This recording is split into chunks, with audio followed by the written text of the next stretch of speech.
अस्सलाम वालेकुम नाजरीन, मैं हूं अब्बास बलोच और आप देख रहे हैं मेरा यूट्यूब चैनल। नाजरीन, आज हम आपकी मुलाकात करवाने जा रहे हैं बकर की एक ऐसी होनहार बेटी से जिसने हाथ से कुरान पाक तहरीर करके कलाम इलाही से अपनी वालिहाना मोहब्बत का इजहार किया है। नाजरीन, अरूसा खिजर बकर के मारूफ ताजर शेख खिजर याद की साहबजादी हैं। डिप्टी कमिश्नर आसिफ अली फरक समेत मेंबरान असम्बली और शहर की अहम मजहबी शख्सियात ने भी अरूसा खिजर को इस काविश पर भरपूर अंदाज में सराहा और उनके एदाद में तकारीब मुनक्कद की गई। तो नाजरीन, वीडियो शुरू करने से पहले गुजारिश है कि अगर आपने मेरा चैनल सब्सक्राइब नहीं किया तो सब्सक्राइब कर लें और बेल आइकन प्रेस कर दें ताकि आने वाले वीडियोस आप तक पहुंचते रहें। कुरान पाक तहरीर करने पर अरूसा खिजर को पाकिस्तान के लीडिंग न्यूज चैनल ने नुमाया कवरेज दी, जिस पर उनको इस अजीम कारनामे पर पाकिस्तान ही नहीं दुनिया भर में पजीराई हासिल हुई। भक्कर की अरूसा खिजर ने कुरान पाक को खूबसूरत नक्शो नगार और दिलकश रंगों से तहरीर किया है। रिपोर्ट करेंगे भक्कर से हमारे नुमाइंदे अब्बास खान।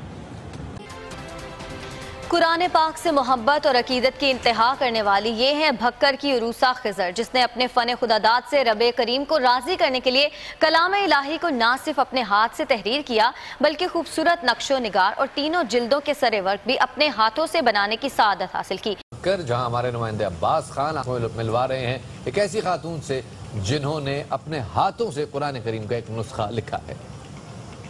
पाक से मोहब्बत और अकीदत की एक मिसाल भक्कर की अरूसा खिजर है, जिसने कुरान पाक को अपने हाथ से तहरीर करके खुदा और उसके पाक कलाम से अपने इश्क की बेमिसाल दास्तान रकम की। जी, मेरा नाम अरूसा खिजर है।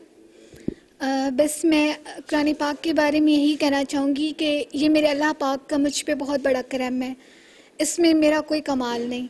मैं अपने अल्लाह पाक का जितना भी शुक्र अदा करूँ कम है कि अल्लाह ने मुझे इस काम के लिए चुना। एक्चुअली मुझे बचपन से ही आर्टिस्ट बनने का बहुत शौक़ था, तो मैं दिल ही दिल में एक दुआ किया करती थी अल्लाह पाक से कि अल्लाह पाक मुझसे कोई ऐसा काम कराए कि जिससे मेरे वालिदैन, मेरे माँ बाप मेरे खुश हो जाएं। तो ग्रेजुएट करने के बाद जब मैं फ्री हुई तो एकदम से मेरे दिल में ख्याल आया कि मुझे अल्लाह की रज़ा के लिए बस कुछ करना चाहिए।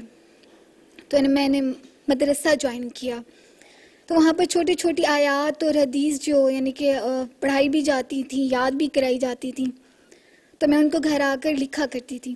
तो एक दिन ऐसे मैं आयात लिख रही थी तो एकदम से मेरे दिल में ख्याल आया कि बस मुझे कुछ करना चाहिए ना अच्छा सा। मैं सोच नहीं सकती कि वो दुआ, वो जो बड़ा काम मैं अल्लाह ताला से कहा करती थी वो मेरे हिस्से में कुरान पाक होगा।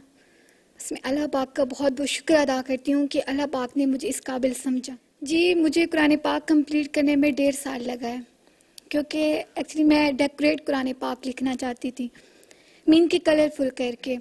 मुझे कोई आइडिया नहीं था कि मैं किस तरह से स्टार्ट करूँ।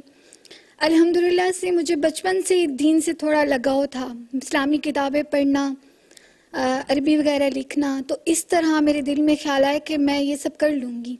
तो इसमें मेरे वालिदैन, मेरे बहन भाइयों ने मेरे साथ बहुत ज़्यादा सपोर्ट किया। मीन की ये पेंटिंग, ये बॉक्स और ये गलाफ सब कुछ मैंने अपने हाथों से ही तैयार किया है। मैं चाहती थी कि कोई भी चीज़ जो हो वो बाहर से तैयार होकर ना आए, मैं अपने हाथों से सब कुछ तैयार करूँ। जी, मैंने कुरान पाक सिर्फ और सिर्फ अल्लाह ताला की रज़ा के लिए लिखा है और मेरी ख्वाहिश है कि जब मैं उम्रा करने जाऊं तो अपने ही हाथों से कुरान पाक मस्जिद नबवी में रखवा कर आऊं। नाज़रीन, वीडियो पसंद आए तो लाइक कीजिए और शेयर जरूर कीजिएगा। अब्बास खान को इजाजत दें। अल्लाह हाफिज।